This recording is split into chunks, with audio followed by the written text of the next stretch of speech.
Vou dar um exemplo do cuidado que a gente tem que ter com esse pragmatismo, esse presentismo na história. Um exemplo que eu gosto muito, que eu acho que ilustra razoavelmente bem. Uma das vertentes, e a gente vai discutir aqui origens da Primeira Guerra Mundial, é um dos temas do curso, uma das vertentes historiográficas que explica a Primeira Guerra Mundial coloca que a corrida armamentista teria sido um fator fundamental para a guerra. Vocês já escutaram isso, imagino, tá? E é uma corrente que tem respeitabilidade, tá? Corrida armamentista foi importante para a ocorrência da Primeira Guerra Mundial. Maravilha. Então, qual que é a inferência que você tira desse argumento? Se não houvesse corrida armamentista, logo a guerra poderia ser evitada. É a inferência que você tira disso.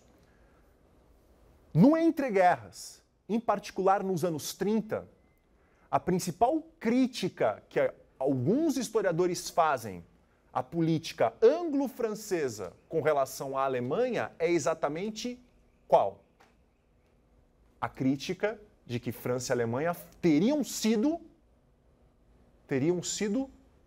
mole demais, usando um termo mais chucro, teriam sido subservientes demais às demandas alemãs. A questão não é só falar forte diante das demandas hitleristas. Era necessário, para falar forte, ter o quê, pessoal?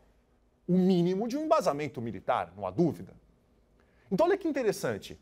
O que para alguns historiadores teria sido uma das razões fundamentais da Primeira Guerra, a corrida armamentista, menos de 20 anos depois, o fato de determinadas potências não terem se armado o suficiente é usada também como argumento do porquê a guerra aconteceu. A gente está falando de 20 anos, de um período extremamente curto.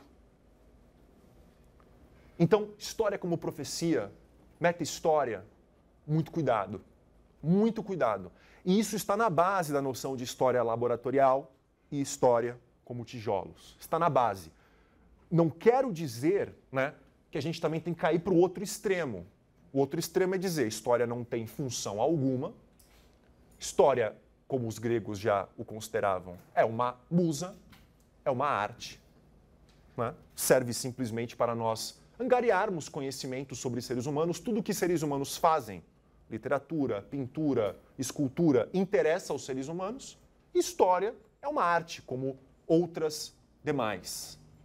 Aí já é também empurrar para o outro extremo. Já é ir longe demais. Sobretudo se você está discutindo história contemporânea, história moderna. É ir longe demais. E mesmo histórias mais recuadas. História tem duas funções fundamentais, e não só para internacionalistas, para as ciências humanas, mas para internacionalistas, duas funções muito importantes. Em primeiro lugar, ela oferece alternativas ao presente. Ela nos lembra a todo momento que o presente é uma produção cultural, humana e logo histórica. Ela desnaturaliza aquilo que para nós, por estarmos imersos no nosso tempo, parece algo que sempre existiu, existe e existirá. Ela oferece alternativas, não apenas do ponto de vista de organização econômica, ela oferece alternativas do ponto de vista de mentalidade, de organização de produção, alternativa de organização social. Ela mostra que praticamente tudo que envolve economia, sociedade, mentalidade e cultura da nossa sociedade é histórico. Agora, mais do que oferecer alternativas, e aí o segundo ponto é absolutamente essencial para um internacionalista, ela oferece perspectiva. Tem uma metáfora que Thomas Smith, que é um historiador que discute muito essa relação entre história e relações internacionais, ele usa essa metáfora, eu acho maravilhosa. Quando você admira um quadro expressionista, se você admira esse quadro muito próximo, você não consegue distinguir a forma que o desenho, a pintura possui. É preciso que você dê passos para trás. Só dando passos para trás você consegue ver os contornos. Ou seja, os passos para trás são exatamente a perspectiva que a história nos oferece. E tem uma função essencial na perspectiva. Vamos supor que você estuda um conflito atual, como o que acontece, por exemplo, hoje na Ucrânia. Uma grave crise que acontece na Ucrânia. E que nós não temos clareza das repercussões internacionais que isso terá. Que já está tendo, na verdade, mas que ainda terá. A perspectiva que a história nos dá, ela vai permitir com que a gente analise a crise da Ucrânia e entenda que aspectos dessa crise são ou parecem ser curto-prazistas. Que aspectos dessa crise são de médio prazo e que questões que ali estão são de longuíssimo prazo. Percebe que qualquer análise, qualquer inferência que você for fazer sobre a crise que está acontecendo na Ucrânia, se você não tiver uma noção de perspectiva, você pode propor coisas para modificar determinadas situações, mentalidades, hábitos e práticas que são milenares. Ou determinadas práticas, hábitos, mentalidades que são de curto prazo, que aparentemente podem ou seriam mais facilmente modificáveis. Então, essa condição de perspectiva só a história pode dar. Nenhuma outra ciência humana pode fazer isso a não ser a própria história. Então, se não dá para a gente usar como laboratório, ou tem que tomar muito cuidado quando usa como laboratório, como tijolo, também não dá para dizer que história não tem função alguma. Esse curso é fundamental para a formação de vocês. Espero ter conseguido argumentar isso minimamente. Agora, a segunda pergunta que eu gostaria de lançar, que tem a ver com a crítica que o Schroeder fez sobre saqueadores, alguns internacionalistas como saqueadores, tem a ver com o que é, então, história. O que é essa história que nós, historiadores, na academia, tentamos produzir. Tá? A primeira resposta possível é dizer que a história é o próprio passado. História é o passado. Isso é muito complicado. Falar que a história é o passado é extremamente complicado. História é uma representação. A história acadêmica é uma representação do passado, mas não o passado. Tá? E essa representação, mesmo que se pretenda objetiva, nós, historiadores, temos toda a consciência que não há a mínima condição de objetividade, de plena objetividade. Então, a primeira coisa importante não é o passado em si. Não é algo objetivo 100% infalível. É uma representação desse passado. E se é uma representação, há outras possíveis representações. É claro que nós queremos atingir uma representação que seja a mais próxima do que consideramos que o processo tenha se desenvolvido. Mas essa pretensão de objetividade, de ter o passado nas mãos, de abrir uma janela e o historiador ser apenas uma espécie de relator do que vê, como uma testemunha impassível e imparcial, deixemos isso de lado. Essa é uma perspectiva do século XIX que, evidentemente, né, hoje entre historiadores está fora. Mas alguns trabalhos de internacionalistas, muitas vezes de forma implícita, parecem considerar essa perspectiva. Isso é bastante problemático. Segundo ponto, tudo bem, não é o passado, mas será que a história pode ser reduzida à memória social? Ou seja, não é o passado em si, mas como a sociedade lembra o seu próprio passado, podemos chamar isso de história? É também complicado reduzir história à memória social. Porque normalmente a memória social ela tende a cair em dois extremos. Normalmente ela tende a cair em dois extremos. Ou ela cai no extremo da nostalgia, ou ela cai no extremo do progressismo. O que é o extremo da nostalgia? É olhar o passado como uma idade de ouro. Exatamente por olhar o passado como uma imagem de ouro, como uma idade melhor do que a do presente, a tendência é que, implicitamente, aspectos supostamente negativos desse passado sejam negligenciados e até deturpados, propositadamente deturpados. Ou o contrário. A noção de memória social progressista, ou seja, o passado como uma idade média, como uma idade das trevas, e o presente como um renascer. seja, história é uma representação, mas não é uma representação que pode ser ligada também acriticamente à memória social. No Brasil isso é muito forte, pelo menos me parece, com a nossa memória sobre a ditadura militar brasileira. Não sei se vocês já tiveram a oportunidade de conhecer pessoas que têm uma visão bastante idílica sobre o período militar. Né? Claramente nostálgica, sobretudo do ponto de vista do crescimento econômico, de uma possível ordem social, né, que teria existido de uma maneira mais enfática naquele Brasil do Médici, do que no Brasil atual. Ou seja, história não pode ser considerada memória social. É claro que memória social alimenta a história. Muitos historiadores, inclusive, são especialistas em história oral, tá? Mas não podemos reduzir história à memória social. Se existe uma definição que pode ajudar a gente a nos aproximarmos do objeto, é claro que ela é extremamente simplista e ela é uma junção de várias contribuições de vários historiadores. É esta tentativa aqui que eu resumi para vocês. Ou seja, história como um texto analítico que busca compreender o passado em seus próprios termos e especificidades, pretendendo-se científico. Pretendendo-se científico. Tá? Eu queria analisar com vocês cada uma dessas palavras em negrito, começando pela noção de texto analítico. Texto aqui não necessariamente escrito, tá? Podemos estar falando de um texto oral, tá? Mas é um texto analítico. Ser analítico significa que o historiador, ele precisa problematizar o que ele estuda. Problematizar. E ao problematizar, necessariamente, ou seja, ao levantar uma questão, um problema, a maneira como ele problematiza necessariamente já vai guiá-lo para uma determinada perspectiva. Sobretudo, que tipo de fonte ele vai utilizar, qual perspectiva teórico-metodológica ele pode utilizar.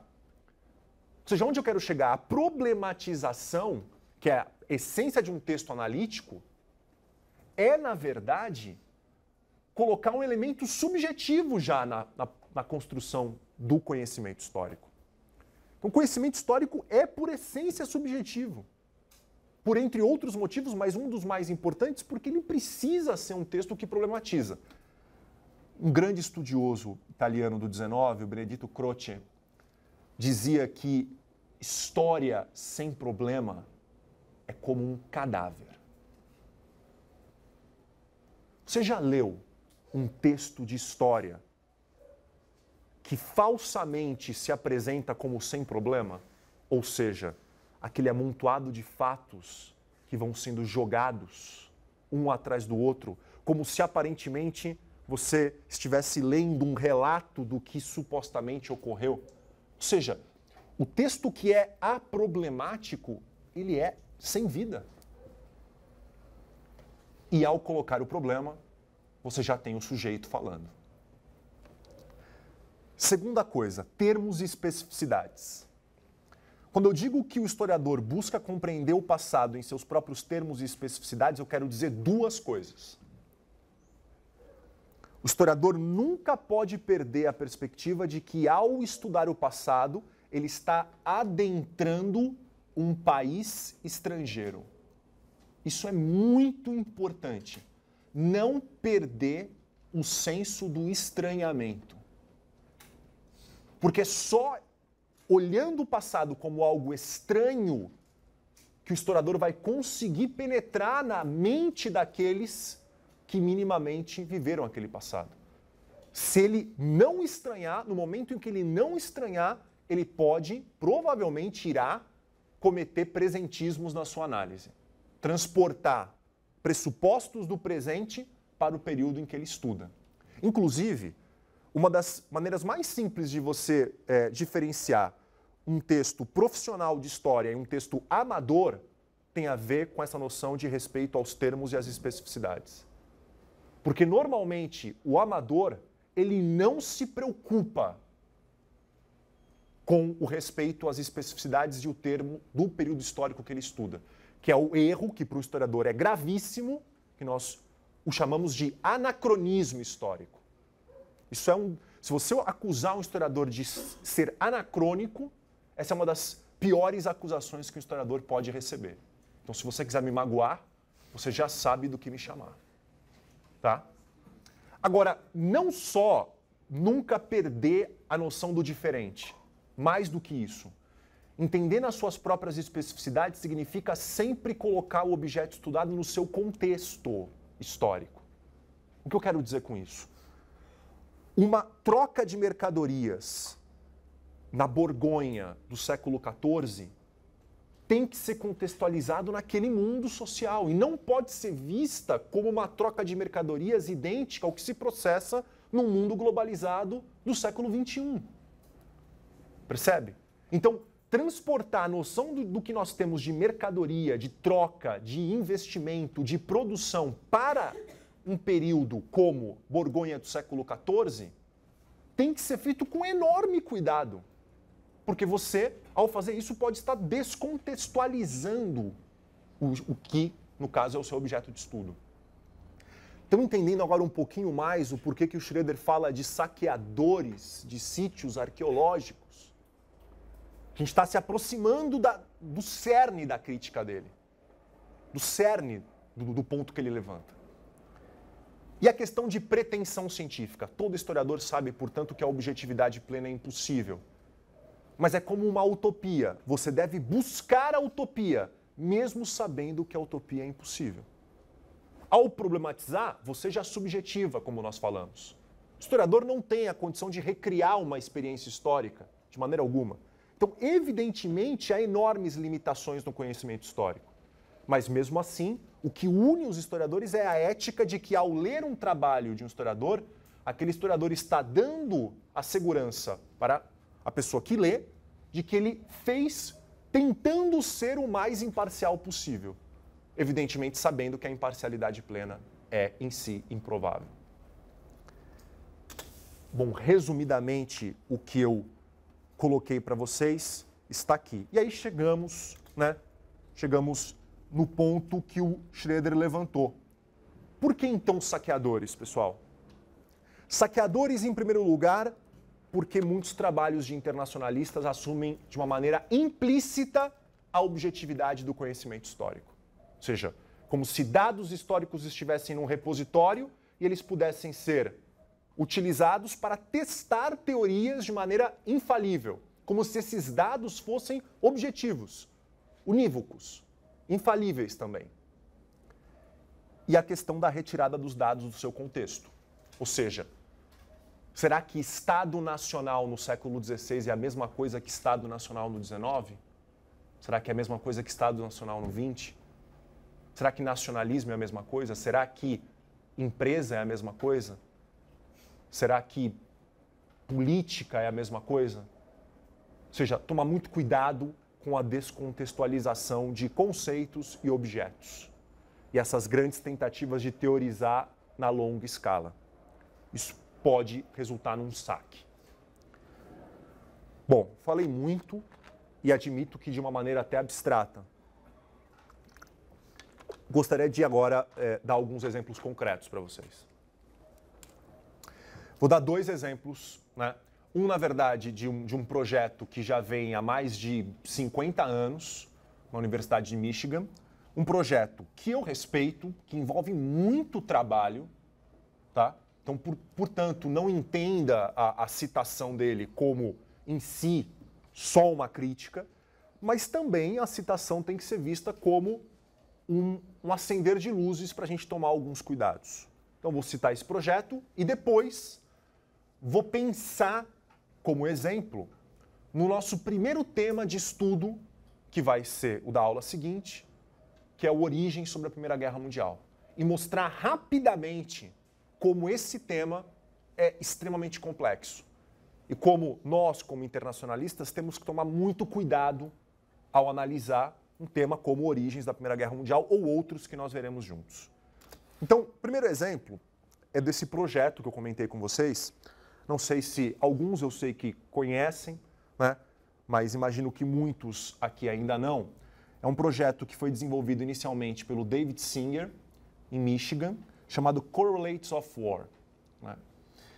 Na verdade, ele está sendo desenvolvido dentro de um centro chamado Center for Research on Conflict Resolution, né? Um centro de pesquisas em resolução de conflitos. Qual que é a ideia, né, desse centro que o Singer originalmente liderou e que produziu esse banco de dados chamado Correlates of War? O Singer fez uma crítica muito ferrenha aos historiadores diplomáticos, dizendo que a história diplomática é o ramo mais retrógrado da ciência mais retrógrada, que é a história. Retrógrado por quê? Porque só usa informação e dados qualitativos. Não tem evidência dura. Não tem ciência dura. Não tem dados quantitativos. Não tem, portanto, uma análise supostamente mais objetiva dos processos históricos. O projeto do Correlates of War visava, e visa ainda, porque ele existe, tá? Visa suprir um pouco essa lacuna, começar a suprir essa lacuna. Como? Eles listaram todas as guerras da história da humanidade, do início do século XIX até o período em que o projeto começou. Hoje, se eu não me engano, a última publicação deles envolve guerras até 2007, se eu não estou enganado. Tá? Isso envolve guerras não só entre estados nacionais, mas também guerras do que eles chamam de sistema extraestatal. Então, por exemplo, um conflito que o Império Britânico fez contra um determinado império africano no final do século XIX é também uma guerra, mas é considerado uma guerra extraestatal. O que eles fazem? Eles pegam variáveis quantitativas sobre esses conflitos. Países ou sistemas extraestatais que entraram no conflito, duração do conflito, número de mortos, poder econômico militar dos países envolvidos, grau de destruição das áreas afetadas e assim consecutivamente. E aí eles realizam diversos testes econométricos, correlação, para chegar a algumas leis ou tendências de razões da guerra ou consequências da guerra da história da humanidade. Tá? Então, há essa pretensão de entender objetivamente o que causa a guerra, como uma forma de, evidentemente, evitar as guerras do presente e, em particular, guerras futuras. Está evidente aqui, eu acho que todos já perceberam, os pressupostos implícitos do projeto. A noção de objetividade dos dados históricos que são recolhidos. E se você olhar as publicações, você não consegue ter clareza sobre como eles pegaram todos os dados. Então você nem sabe, para todos os conflitos elencados, quais são as publicações ou as linhas historiográficas que foram seguidas. Você acaba descobrindo muitas vezes de forma implícita. E eu vou dar um exemplo aqui para vocês. A noção de objetividade e a noção de previsibilidade, de que compreendendo essas tendências é possível atingir determinadas previsões. Tá, dê-me um exemplo de uma guerra que eles consideram e que é problemática, dentro dessa noção de objetividade. O conflito dos cipaios, na atual Índia, século XIX, 1867. Por que esse conflito é interessante? Porque o Correlates of War considera que o conflito foi essencialmente uma revolta das tropas da Companhia das Índias Orientais britânica. O conflito, portanto, resultou de uma revolta das tropas. Só que há uma outra linha historiográfica gigantesca, com raiz sobretudo na Índia, e que a gente tem um conhecimento até reduzido aqui no Ocidente, que entende o conflito dos cipaios como tendo sido uma revolta rural, fundamentalmente provocada por um aumento de impostos realizado pela companhia. Perceba que, se você enquadra o conflito como um conflito resultando de uma revolta de tropas, ou você enquadra o conflito como tendo o resultado de uma revolta campesina que foi muito mais longa em termos de duração, em termos, inclusive, de perdas humanas, você percebe que as variáveis mudam completamente? Duração, número de mortos, impacto, tudo muda. E se as variáveis mudam, evidentemente que isso vai ter um impacto no modelo. Percebe a dificuldade? A mesma coisa a Guerra Ítalo-Turca, de 1911, que a gente vai trabalhar um pouco mais para frente. O Correlates of War considera a guerra como tendo terminado quando Itália e Império Turco-Otomano assinam um tratado de paz. Quando, na verdade, a resistência na Líbia continua por vários anos no interior. É a mesma coisa. Qual é o tempo da guerra? Qual é o número de mortos? Percebe? É muito difícil. Como eu disse, eu ia dar 2 exemplos. Então, o primeiro, Correlates of War. O segundo, um exemplo que nós começaremos a discutir na próxima aula, que é a questão das origens da Primeira Guerra Mundial.